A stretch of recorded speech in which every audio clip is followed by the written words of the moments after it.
સુરતમાં નીચાણવાળા વિસ્તારમાં પાણી ભરાયા છે। પૂર્ણા અર્ચના સ્કૂલ પાસે પાણી ભરાયા છે અને ગટરના પાણી ઉભરાતા ખાડી પાસે પણ પાણી ઉભરાયા છે।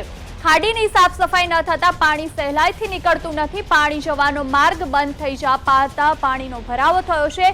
એક તરફ વરસાદી પાણી અને બીજી તરફ ગટરના પાણીથી લોકો બેહાલ થઈ ગયા છે। વાહન ચાલકોને વાહન ચલાવવામાં મુશ્કેલી પડી રહી છે। તો ચોમાસામાં ખાડી સફાઈની समग्र जे पोल छे ते खुली थई गई छे, छती थई गई छे। आ दृश्य परथी तो पूर्णा विस्तारमां वरसादी पाणी भराया छे, साथे ज गटर उभराई छे तेनुं पाणी पण रस्ता पर आवी गयुं छे अने तेने कारणे आसपासमां रहता रहीशो तो परेशान छे ज, परंतु जे रस्ता परथी पसार थई रह्या छे ते वाहन चालकोने पण अहींयाथी वाहन पसार करवामां मुश्केलीओ पड़ी रही छे। वरसाद पड़वाने कारण पानी भराया है। अत्यारे पूर्णा विस्तार खातेना दृश्य जे छे आपने बतावा मांगीश। पूर्णा विस्तार खाते आ पानी भरवाना दृश्य सामे आवी रह्या छे। नीचाणवाळो आ विस्तार छे जेमां पाणी भराय अने साथे साथे गटરના पाणी उभराता खाड़ी पासे पाणी भरावाना दृश्यो छे। खाड़ीनी साफ सफाई न थता पाणी सहेलाईथी નીકળી શકતું નથી, જેથી લોકોએ ભારે હાલાકી વેઠવાનો વારો આવ્યો છે। पाणी जवानो मार्ग बंद थई जता पाणीनो भरावो अहीं जोवा मळी रह्यो छे।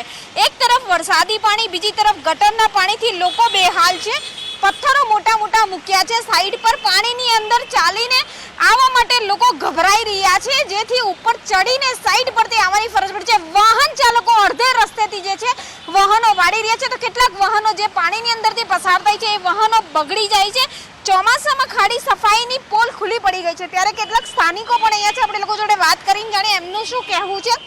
ભાઈ, આપનું શું કહેવું છે? કેટલી તકલીફ પડે છે અહીંયા? મેડમ બહુ તકલીફ વેઠવી પડે છે। આ પાણી ભરાયના હિસાબે અમારે ક્યારેક ચાલી પણ નથી શકાતું, પછી ગાડી બંધ પડે છે, એને લીધે અમે દોરવીને જઈ શકીએ, ચાલી જઈએ છીએ।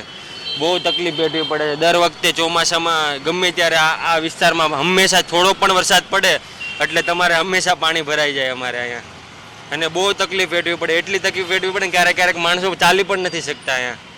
ચોક્કસથી ક્યારેક વરસાદ પડે તો તેના લીધે હાલાકી થાય। અત્યારે તો શિયાળો ચાલુ ને અત્યારે હવે કમોસમી વરસાદ છે, કેટલી તકલીફ પડે છે? અત્યારે તો તકલીફ બહુ પડે છે બેન। અત્યારે સુરત મ્યુનિસિપલ કોર્પોરેશન છે કે આ ગટરનું પાણી છે, આ ગટરના પાણીમાં જે વોશરૂમ છે, આ છે, તે છે, બધું અત્યારે તણાઈને આવે છે। અમારે દુકાનો અહીંયા છે કે દુકાનમાં અમારે શું કામ કરવું બેન, અને અત્યારે ગંદકી એવી થાય છે કે કોર્પોરેશન કોઈ કામ જ નથી કરતું અત્યારે બેન।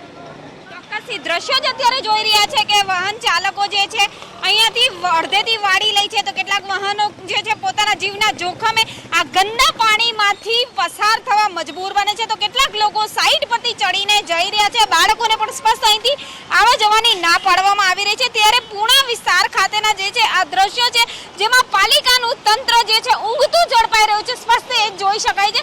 કારણ કે ગતકાલી સાંજથી જે વરસાદ પડી રહ્યો છે ને એ વરસાદને કારણે જે છે પાણી ભરાવાના દ્રશ્યો સામે આવી રહ્યા છે, જેમાં પૂર્ણા વિસ્તાર ખાતેના આ પાણી ભરાવાના કારણે લોકોએ હાલાકી વેઠવાનો વારો આવી રહ્યો છે। પાણી જે છે રોડ બ્લોક કરવાની સાથે સાથે એમની દુકાનોની અંદર ઘૂસી રહ્યા છે, એમના જે માલ સામાન છે એને નુકસાન થવાનો પણ વેપારીઓમાં પણ અહીંયા ડર જોવા મળ્યો છે, સાથે વાહન ચાલકોએ પણ ભારે હાલાકી વેઠવી પડી રહી છે। કેમેરામેન ભૂષણ ચૌધરીની સાથે રાબિયા સાલે, સંદેશ ન્યૂઝ, સુરત।